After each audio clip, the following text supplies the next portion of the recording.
aspiring business owners, micro, small to medium entrepreneurs.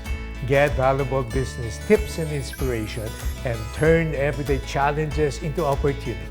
Para sa inyong tuloy-tuloy na success dahil andito kami at your service. Kong si Fatay, bagong taon, bagong pagkakataon. So ang tanong, ready na ba ang inyong business resolutions? Para atin ang tuloy-tuloy na success at prosperity, it's time to review, reflect, and gear up for the year 2023. Kaya, let's start our new year right and join me here for another heart-to-heart conversation.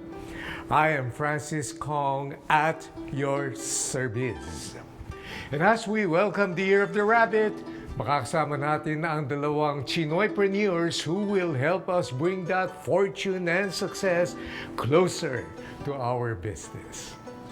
Goodbye 2022 and hello to a brighter 2023. Sunod-sunod man ang challenges natin in the past year really showed us the resiliency of MSMEs. Pero from the year of recovery, ano kaya ang dapat nating resolutions para tuloy-tuloy ang success ngayong New Year? To make 2023 one of our best years, alamin natin ang kanilang inspiring stories at negosyantips. Here are Gerik Chua of NB and Marvin of Sincerity Cafe and Restaurant at your service. Let's all welcome Gerik Chua and Marvin. Happy New Year! And to all of our guests out there, laging sinasabi po, Kong Hei Fat Choy. Yun po ang very famous na expression, Kong Hei Fat Choy, which is right, but it is a Cantonese dialect. Jerry, how many % of all the Chinoys here come from Fujian province? Yeah, it's more than 90% now. Imagine ha, 90%. So, karamihan mga Chinoy po rito ay galing Fujian or Fukien. That's why the pronunciation should have been Kong Kyong-hee Huat-chay. Now, in Mandarin, we would say Kong Si Fa-chai. And so, the expression there is Kong Si is congratulations, Fa-chai is prosperity or abundance, di ba? Balita ako, kahit tuwing Chinese New Year's, bukas pa rin ang mga tindahan. Is that the same with your stores? Yes, open kami, no, dahil Binondo is the place to go during Chinese New Year. No? Pagka Chinese New Year, we close around 2. Oh my God. And what about Sincerity naman, Marvin? Yes. We're also open din for the yung New Year's Eve, tsaka New Year's Day itself mismo. Pero minsan kasi medyo marami yung tao, so we have to prepare uli for the next day. Ibang klase. Hindi lang ganun ka-late, sir, yung close natin. Ibang klase talaga yung entrepreneurial spirit ng mga Chinoy, you know. Pero para naman sa mga hindi nakakaalam, can you share with us the humble beginning of your business? Why don't we start with you, Mark? So, Sincerity started way back 1956 pa sa grandparents ko. So, before, they tried different businesses. Hindi nag-prosper. Sila, merchandising, importation. So, nag-isip sila na, why not food? Kasi na-miss nila yung food from China. So, they started as a small mommy house na selling mga mami-mami, ganyan. Tapos, yung investment nila was only 600. Then, nakiusap sila sa neighbor nila na grocery store na tinanong nila, why not, baka pwedeng utangin muna namin tong noodles, then pag nabenta namin ngayon, tomorrow bayaran namin, kuha uli kami ng isa. So doon nag-evolve yung business hanggang sa naging okay siya. Tapos nag-expand yung menu. So nagdagdag sila ng mga duck miswa, yung kikiam, oyster, ganyan, hanggang sa yung very famous natin na Sincerity Fried Chicken. Fried chicken. And what about you, Jared? Well, in between, we started in 1912. So we're currently 111 years this year. Nag-start siya nung great-grandfather ko pa. So we're the 4th generation owners. 4th generation. Well, alam nyo, with every business, I think there's always ups and downs. Yung hopya kasi namin before, pag binato mo sa pader, pag bagsak, hopya pa rin. Ganun na siya katigas. Dahil nga doon, nag-dwindle yung business. No? Up to the point na nung hinandle ng father ko, wala na kaming pambayad sa suppliers, wala na kaming pambayad sa mga tauhan. Hanggang sa point na siya nang gumagawa ng lahat. Tapos, yung father ko naging kilala sa Binondo, tinatawag na Bakit naman? kasi yung father ko nung time na yun, ano siya, volunteer firefighter na siya. Yes. 16 years old, nag-volunteer firefighter siya. Tinatawag siya tao kasi alam na yung negosyo namin, walang bumibili, luging-lugi, pero siya nandun sa labas ng kalsada, nagta-traffic. Bakit siya nagta-traffic? Kasi pagkatapos siya mag-traffic, para makalabas yung fire truck, tapos sasampa na siya. Pwede sa tinatawag pa siyang shoplifter. Bakit naman? Bakit? Kasi everyday, after niya gumawa ng hopya, pupunta yan dun sa isang supermarket na malapit sa amin. Everyday pumupunta siya, everyday wala siyang binibili. Wala siyang binibili. Bakit siya nandun? Kasi dun lang may aircon sa Binondo. Dahil wala nga siyang binibili, pinasusundan na siya ngayon ng mga security guard. May isang araw, tinanong, alam niya may sumusunod sa kanya eh. Nagpunta siya dun sa nagbebenta ng ice cream. Sabi niya, Miss, ano ba pinakamabentang ice cream dito? Sagot sa kanya, ube po. Ube. Tapos biglang may naisip niya, gawa ko ng hopya ube. Then nung naisip niya gumawa ng hopya ube, bumili siya ng 6 na bote ng ube halaya. Tapos ginawa niyang hopya. Binenta niya yung hopyang ube, but hindi pa rin siya nag-click. No? Up to the point na may belief pa rin siya sa product, tuloy-tuloy lang niya. One day, na-interview siya ni Miss Cory Quirino. So, doon kami nag-start. Wow. Kilala ko yung dad mo eh. Kaya si Sir Jerry, tinatawag na Mr. Ube. Yes. No? Ibang klaseng training kasi. Pero now that you have become officially part of the family business, eto na. Ano naman ang mga nakikita mong challenging parts para sa inyo para makapagtrabaho at kasama ang mga parents naman? Actually, isa yan sa mahirap sa isang family business. Especially like us, we live in the same house. So it's basically 24 hours a day, 7 days a week. Ang ano lang dyan is minsan, lalo na kung pagod na pagod ka, may isip mo na, ito pa rin ang pinag-uusapan. But other than that, masasanay ka, matutuwa ka rin naman na, lalo na kung like my parents, sila yung nagiging parang advisor namin. Hey, what about you naman? So, sa family business, it's a bit harder than going into a corporate life. Pero, ang maganda lang sa family business is, syempre, yung magiging proud ka once it's flourishing. Yes. Ano ang leadership style naman ng parents nyo? Because Chinese people are not expressive. So, kung nasa negosyo at may nagawa kang maganda at naging successful, do your parents express their appreciation? Or if not, how do they express their appreciation naman? Normally, for me and my brother, hindi sila masyado ganun ka-expressive. They just, if it's success, they just keep quiet na lang. Yan. Pero if it's like they're apos na ibang usapan na yun. Hey, what about you? Actually sa amin, my parents are a bit more open naman. Okay. I hear naman sometimes, minsan pag nasa kaibigan nila, okay yung anak ko. Pero pag nasa harapan mo, never nila papakita sa'yo yun. I give you money, I give you education, I give you food. You say, I don't love you. What else do you want? Di ba? May mga gano'n, di ba? So, it's a very strange thing, pero nagbabago rin naman. Kasi I find younger parents now that they are showing more appreciation and showing more affection. You feel naman na you're loved pa rin. They don't say it, di ba? Pero you will feel it. Papagalitan ka nila. Yun yung saying of affection nila. At least alam mo na they care. They care. So ano naman yung mga changes or ideas na gusto nung gawin sana, pero ayaw naman pumayag yung parents? Meron kasing, di ba, some Chinese na parang pamahiin na dahil hindi ka pwede gumamit ng mga itim, lalo na kung festive, di ba? Siyempre, kami naman from time to time, we have to innovate eh. Kasi ang innovation ng key sa amin. Even sa time ng father ko, nag-innovate siya. Kung walang hopyang ube, wala kami ngayon. So, hindi lang naman sa products nag-innovate kami, pati sa packaging, pati sa processes namin. So, isa yun. May one time gumawa kami ng product na black yung packaging, black yung marketing materials. Yeah.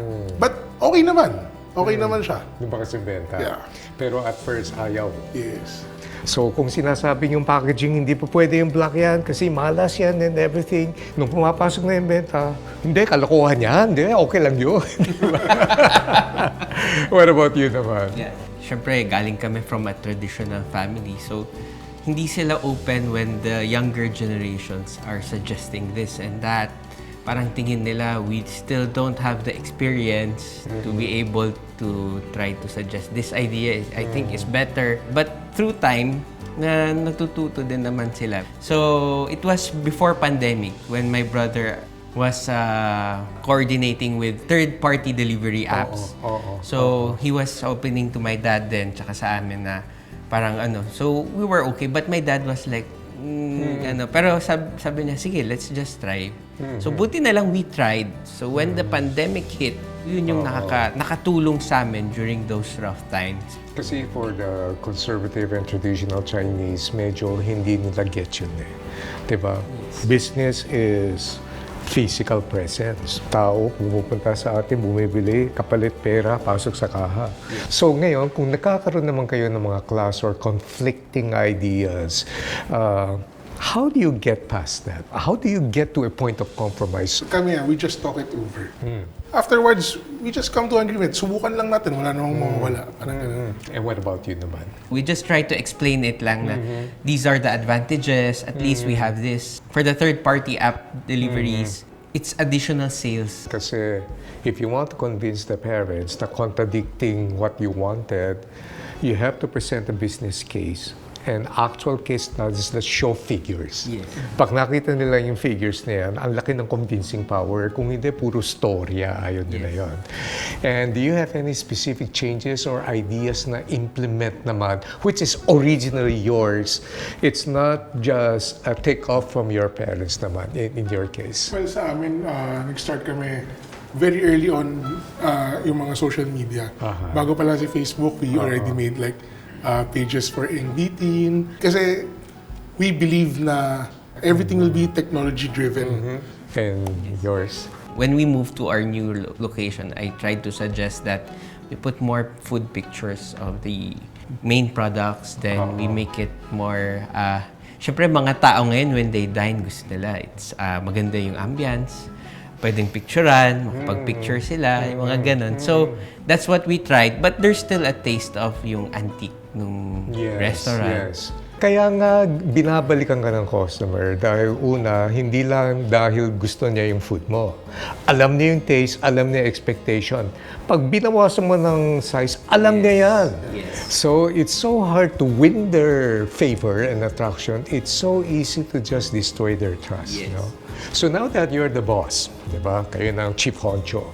So how are you able to constantly innovate and power through while making your parents happy pa rin? Sa amin kasi, ever since my dad started handling the business, he's the chief innovator. Ang ano rin namin talaga is innovation pa rin. So, lagi kami merong bago. Yung processes namin, always na namin ini-improve para yung mga customers namin pag pumupunta, we're able to give them the same or even better quality. Yes. And what about you naman? For us, we try to adjust with the changes of the society, the community, or our customers. For example, ngayon, syempre, ang customers natin, lahat nagbe-base sa social media. So, yung presence ng company natin should also be at least nakikita sa social media para you also get not only your old customers as well as yung younger generations to ensure continuity of the company. Can you give me a ballpark figure, like how many % of your maybe new customers coming in are results of social media function?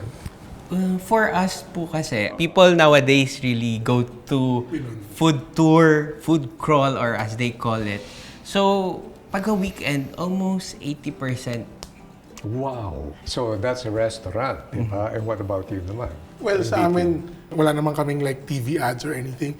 But because of social media, pag nagpo-post kami ng aming mga new products, mga ganun. Talagang malalaman mong may impact siya kasi may pupunta sa tindahan, tatanungin, uy, nakita namin sa Facebook, nakita namin sa TikTok, may bago kayong ganito. Ngayon naman, Gerik, Marvin, siyempre naman, di ba kapag Chinese New Year, hindi talaga nawawala ang pagkain. So, dahil diyan, lalo natin pasasarapin ang kwentuhan natin with masarap na kainan.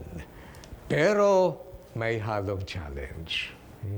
So, ready na ba kayo? Ready na! There you go.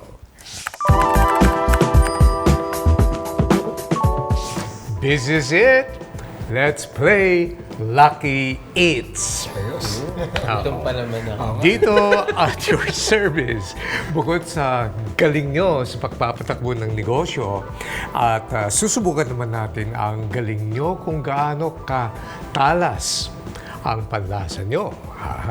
Huli kayo dito. So, kailangan nyo lang mahulaan ang Chinese New Year food na titikman nyo with blindfolds on. There you go. So, and to determine kung anong pagkain ang titikman at huhulaan nyo, kailangan nyong bumunot ng, how do you call this? Ang pao. Ang pao. There you go. So, let the game begin. Choose one. There you go. So, number, i-guide kita at itong pipiliin mo. So, ito ay fork. So, you can just try anyone with a piece. Masyado marami yan. Baka malulunod. Okay. You can taste it and guess, what is it? Ano siya? Tikoy.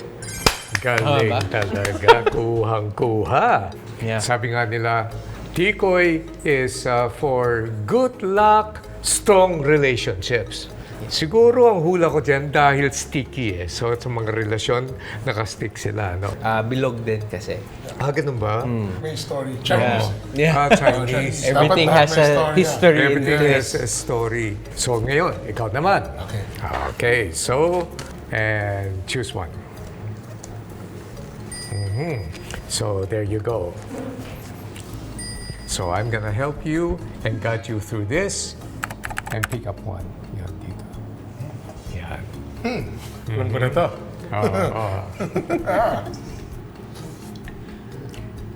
Asim. Dapat matamis to ah. Kiat. Kiat. Okay. And so, Kito, ang galing talaga nito. Ang kiat-kiat naman, ito ang narrative o ito ang story daw. It's for, ano nga yun? For success and also good luck. Bakit kaya? Diba normally sa atin, sa Chinese, lalo na pag Chinese New Year or New Year, kakainin nyo kung ano yung mangyayari sa inyo for the whole year. So, pag matamis kayo, sweet kayo sa family the whole year round. Wow. Pagka bilog, walang kanto eh, so walang problema. Hugis pera. Paano yan? Maasim eh. Di ba, may next round pa. Ubusin na lang. Well, pinaka-importante pa rin, lagi namin sinasabi, no, is yung sipag at tiyaga. They're also saying nga na, even though na maswerte ka, if you don't work for it, baliwala lang din. Good. Yeah. Balik tayo sa iyo, ha? So, mag-blindfold lang, and you only have 2 ang pao to choose from. So, mamili ka naman. Which one is it? Aha. You have chosen number 2 at bubuksan po natin to. There you go. So, texture lang, medyo, maybe you can guess. Bilog siya. Masarap pa. Hopya. Kopya! There you go. Parang ube. Uli, ang galing. Hopya, ube flavor. Symbolism niya is pagiging bilog din, tsaka matamis. Isa lang naiwan sa'yo. Okay. Last one. And, wala. Alam mo, ginagawa ko lang to nung baby pa yung anak ko eh. Kaya, so, give it a try. Nako! Sarap pa. Ladies and gentlemen, we have to wait for 1 hour habang chinichew na yung pakain na yan. Ano to? May itlog eh. Tawag dito, Tatabi mo na Chinese. ako. Meron siyang hawak. Sorry. Owachin to. Oyster Owachin, cake. Oyster correct. cake. Galing. Ito, Yeah, oyster cake. number 1, bilog din siya kasi. So, same as sa tikoy natin. Tapos may malagkit siya. So, para magdikit-dikit yung family. And also, yung oysters nagre-represented ng abundance din throughout the year. So, parang merong common denominator para dumating daw yung good fortune, dapat bilog. Yes. So, pag kinain mo lahat, bibilog din yung tiyan mo. Bibilog Bakit din, nakukumplay ba ang mga tao? Di ba, ang Chinese, di ba? Parang Kong Si Fa Chai, ibig sabihin, di ba? Wish you prosperity. Talagang puros tungkol sa congratulations at pagpapayaman. Kaya naman Yes. pala. Maraming salamat. Thank you, Gerik and Marvin, for being so game sa ating Thank you, challenge. Ngayon, game na rin ba kayong magbigay ng 2023 negosyantips sa ating mga viewers? Of course, game Yes, na! game Good! na. So, Gerik, Marvin, ano naman ang mga negosyan tips ang may bibigay nyo sa ating mga viewers para may dagdag naman sa kanilang business resolutions for this year? Sige. Alright. Number 1. Pasensya na, medyo pangit ang sulat ko. Pero, number 1 is feedback. We should Okay. always get the feedback from customers. Kasi, it might be good, it might be bad. At least alam nyo kung paano kayong magbabago para maging mas better yung experience nila the next time around. Okay, feedback. Any other tips? Yeah. Number 2 is innovate. Yeah. So, katulad sa amin, importante yung innovation para mawala yung sawa factor. There should be something na bago na may offer nyo sa customers ninyo para naman they will always keep coming back to you. Okay, good. Number 3, ito importante for family businesses. Yan. Communication. Lalo na sa family business, syempre, hindi ka lang naman mag-isa dyan. Andyan yung siblings mo, andyan yung parents mo, no? Or it could even be bigger. Diba? Para na maging mas maayos, maging mas okay yung takbo ng negosyo, hindi kayo nagkakaroon ng malaking problema, you should always talk things over. No? Para malaman ng mga tao kung saan tayo pupunta, para lahat tayo nasa isang bangka. Thank you. And Sir Marvin? Okay. So, some of my tips naman, actually, I agree with Gerik's third. So, baback upan ko lang. So, number 4 is be parang open to your especially in the family business. Syempre, when nagsasuggest kung sakali, in our case, our parents or our bosses, be open to their ideas or suggestions or the other way around. Yeah. Then my next is quality. Ngayon, 'di ba nagtataasan lahat ng prices. So we must be able to maintain the quality kahit na syempre ang margins natin is affected Even though it's affected, kung kaya naman, i-maintain pa rin yung ganitong klaseng ingredient, ganun, para at least your customers will keep coming back to you. Yes. Tapos isa rin dyan is if you want to have a business, you must be able to at least you get have a macro view of your business and the micro handling of your business. Okay. Yeah. So my last is be able to adapt to changes. So yun. For example, technology. So if we didn't adapt to social media, yung business mo maiiwan siya eh. Oo nga eh. So there must always be presence kung saan yung customer market mo so that it will be visible to your customers.